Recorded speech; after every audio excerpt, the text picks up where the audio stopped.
കേരളത്തിലെ രാഷ്ട്രീയ സാമൂഹിക അന്തരീക്ഷത്തെ അങ്ങേയറ്റം പ്രക്ഷുബ്ധമാക്കിക്കൊണ്ട് CMRL എക്സാലോജിക് ദുരൂഹ പണമിടപാട് അന്വേഷണം പുതിയൊരു യുദ്ധമുഖത്തേക്ക് വഴിമാറിയിരിക്കുകയാണ്. തിരുവനന്തപുരത്ത് വെച്ച് എൻഫോഴ്സ്മെന്റ് ഡയറക്ടറേറ്റ് ഉദ്യോഗസ്ഥർക്ക് നേരെയും അവർക്ക് സുരക്ഷയൊരുക്കിയ കേന്ദ്രസേനയ്ക്ക് നേരെ ഉണ്ടായ ആക്രമണം കേവലം ഒരു പ്രാദേശിക ക്രമസമാധാന പ്രശ്നമല്ല, മറിച്ച് ഇന്ത്യൻ ഫെഡറൽ സംവിധാനങ്ങളെ പോലും വെല്ലുവിളിക്കുന്ന വലിയൊരു രാഷ്ട്രീയ ഗൂഢാലോചനയുടെ ഭാഗമാണെന്ന സൂചനകളാണ് ഇപ്പോൾ പുറത്തുവരുന്നത്. കേന്ദ്രാവിഷ്കൃത അന്വേഷണ ഏജൻസികളെ കായികമായി നേരിടാൻ ഭരണകക്ഷി തുനിയുമ്പോൾ അത് പശ്ചിമ ബംഗാളിൽ മുൻപ് കണ്ടതിന് സമാനമായ ഒരു ബംഗാൾ മോഡൽ തെരുവ് യുദ്ധത്തിലേക്കാണ് കേരളത്തെ നയിക്കുന്നത്. മുൻ മുഖ്യമന്ത്രിയുടെ മകളുടെ ഉടമസ്ഥതയിലുള്ള എക്സാലോജിക് സൊല്യൂഷൻസ് എന്ന കമ്പനിയും കരിമണൽ കമ്പനിയായ CMRL തമ്മിൽ നടന്ന കോടിക്കണക്കിന് രൂപയുടെ സാമ്പത്തിക ഇടപാടുകളുമാണ് ഈ അന്വേഷണത്തിന്റെ കാതൽ. ഒരു സേവനവും നൽകാതെയാണ് ഈ പണം കൈമാറിയതെന്ന ആദായനികുതി തർക്കപരിഹാര ബോർഡിന്റെ കണ്ടെത്തലാണ് കേസിന് ആധാരം. തുടക്കത്തിൽ ഇതൊരു രാഷ്ട്രീയ ആരോപണം മാത്രമായിരുന്നെങ്കിൽ കേന്ദ്ര ഏജൻസികളായ PMLA നിയമപ്രകാരം ED കേസ് ഏറ്റെടുത്തതോടെ കളി മാറി. അന്വേഷണം പാർട്ടിയുടെയും സർക്കാരിന്റെയും ഉന്നത കേന്ദ്രങ്ങളിലേക്ക് നീങ്ങുമെന്ന അവസ്ഥ വന്നപ്പോഴാണ് തിരുവനന്തപുരത്ത് നാടകീയമായി സംഭവവികാസങ്ങൾ അരങ്ങേറിയത്. തിരുവനന്തപുരത്ത് EDക്ക് റെയ്ഡ് നടത്തുന്നതിനിടെ ഉണ്ടായ ജനക്കൂട്ടത്തിന്റെ ആക്രമണം പെട്ടെന്നുണ്ടായ ഒരു ജനകീയ രോക്ഷമല്ലെന്ന് കേന്ദ്ര ഏജൻസികൾ ഉറപ്പിച്ചു പറയുന്നു.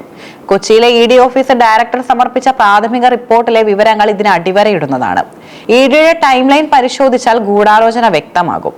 റെയ്ഡ് ആരംഭിച്ച ആദ്യത്തെ 3 മണിക്കൂറിൽ സംഭവസ്ഥലത്ത് യാതൊരുവിധ അസ്വാഭാവിക ജനക്കൂട്ടമോ CPM പ്രവർത്തകരോ ഉണ്ടായിരുന്നില്ല.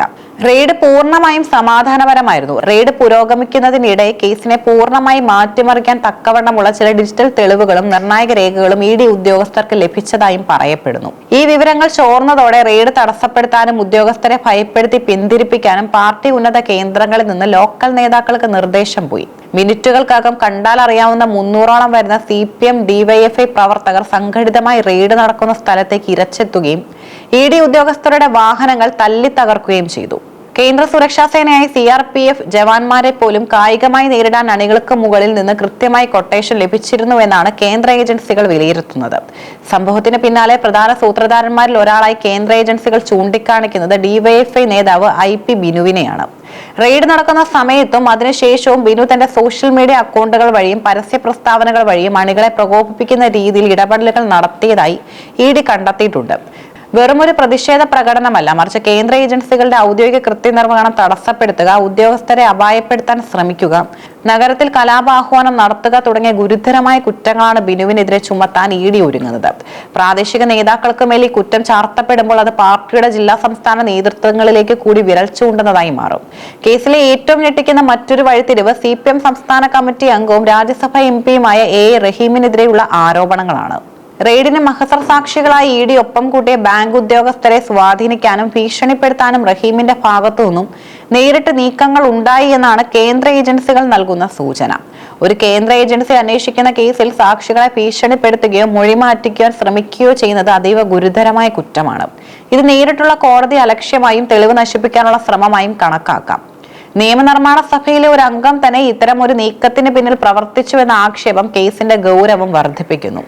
സംഭവത്തിന് പിന്നാലെ തിരുവനന്തപുരം മ്യൂസിയം പോലീസ് കണ്ടാൽ അറിയാവുന്ന 300 പേർക്കെതിരെ കേസെടുക്കുകയും 25 CPM പ്രവർത്തകരെ അറസ്റ്റ് ചെയ്യുകയും ചെയ്തിട്ടുണ്ട്.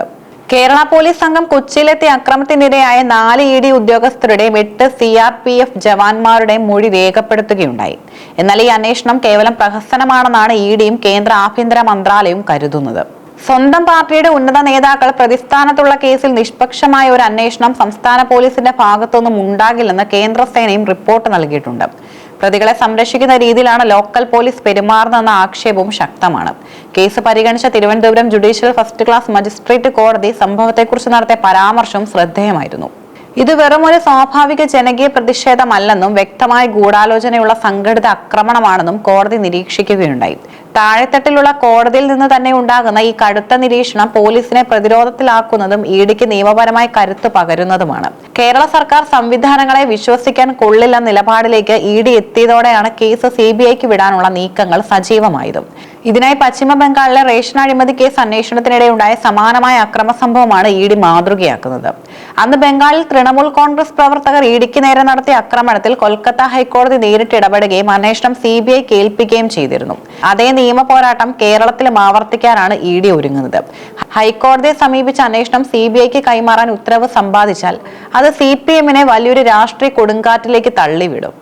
എക്സാലോജി കേസിന് പുറമെ കേന്ദ്ര ഉദ്യോഗസ്ഥരെ ആക്രമിച്ച കേസിൽ കൂടി CBI വരുന്നത് പാർട്ടിയുടെ പ്രതിച്ഛായ പൂർണ്ണമായും തകർക്കും. ഗൂഢാലോചനയുടെ യഥാർത്ഥ ഉറവിടം കണ്ടെത്താനായി ED ശാസ്ത്രീയ അന്വേഷണ രീതികളിലേക്ക് കടക്കുകയാണ്. ഇതിന്റെ ഭാഗമായി തിരുവനന്തപുരത്തെ പ്രമുഖ CPM നേതാക്കളുടെയും AKG സെന്ററിലെയും ഫോൺ കോൾ റെക്കോർഡുകളും വാട്സ്ആപ്പ് ചാറ്റുകളും സൈബർ പരിശോധനയ്ക്ക് വിധേയമാക്കണമെന്നാണ് ED ആവശ്യപ്പെടുന്നത്. റെയ്ഡ് നടന്ന കൃത്യം ആ സമയത്ത് AKG സെന്ററിൽ നിന്നും ജില്ലയിലെ മറ്റ് പ്രധാന നേതാക്കളുടെ ഫോണുകളിൽ നിന്നും IPBിന് ഉൾപ്പെടെയുള്ള പ്രാദേശിക നേതാക്കളിലേക്ക് പോയ കോളുകൾ പരിശോധിച്ചാൽ അക്രമത്തിന് ആജ്ഞാപിച്ച യഥാർത്ഥ കൈകൾ ആരുടേതാണെന്ന് വ്യക്തമാകും. ഈ ഡിജിറ്റൽ തെളിവുകൾ പുറത്തു വന്നാൽ രാഷ്ട്രീയമായി പ്രതിരോധിക്കുക അസാധ്യമാകും. മുൻ മുഖ്യമന്ത്രിയുടെ മകൾ ഉൾപ്പെട്ട ഒരു സാമ്പത്തിക അഴിമതി കേസ് പാർട്ടിയുടെ ഏറ്റവും ഉയർന്ന ഘടകങ്ങളെയും നേതൃത്വത്തെ ഉലയ്ക്കുന്നു എന്നതിന്റെ തെളിവാണ് തിരുവനന്തപുരത്തെ തെരുവ് യുദ്ധം. നിയമപരമായും രാഷ്ട്രീയമായും കേന്ദ്ര ഏജൻസികളെ നേരിടാൻ കഴിയില്ലെന്ന് ബോധ്യപ്പെടുമ്പോഴാണ് കായികമായി പ്രതിരോധത്തിലേക്ക് CPM തിരിഞ്ഞതെന്ന വിമർശനം പ്രതിപക്ഷം ശക്തമാക്കി കഴിഞ്ഞു. എന്നാൽ ഈ കായിക പ്രതിരോധം പാർട്ടിയെ കൂടുതൽ കെണിയിലേക്കാണ് എത്തിച്ചിരിക്കുന്നത്. കള്ളപ്പണ കേസ് അന്വേഷണത്തിൽ നിന്നും രക്ഷപ്പെടാൻ നടത്തിയ ആക്രമണം വഴി കേസ് കൂടുതൽ സങ്കീർണമാകുകയും CBI കൂടി ചിത്രത്തിലേക്ക് വരാൻ വഴിയൊരുങ്ങുകയും ചെയ്തു. വരും ദിവസങ്ങളിൽ CBI കൂടി അന്വേഷണം ഏറ്റെടുക്കുകയാണെങ്കിൽ കേരള രാഷ്ട്രീയം ഇതുവരെ കാണാത്ത വലിയൊരു ഭരണഘടനാ പ്രതിസന്ധിക്കായിരിക്കും സാക്ഷ്യം വഹിക്കുക. ഏതായാലും ഈ കേസ് പാർട്ടിയുടെ ഉന്നത നേതാക്കളുടെ രാഷ്ട്രീയ ഭാവിയെ പോലും നിർണ്ണയിക്കുന്ന ഒന്നായി മാറിക്കഴിഞ്ഞു.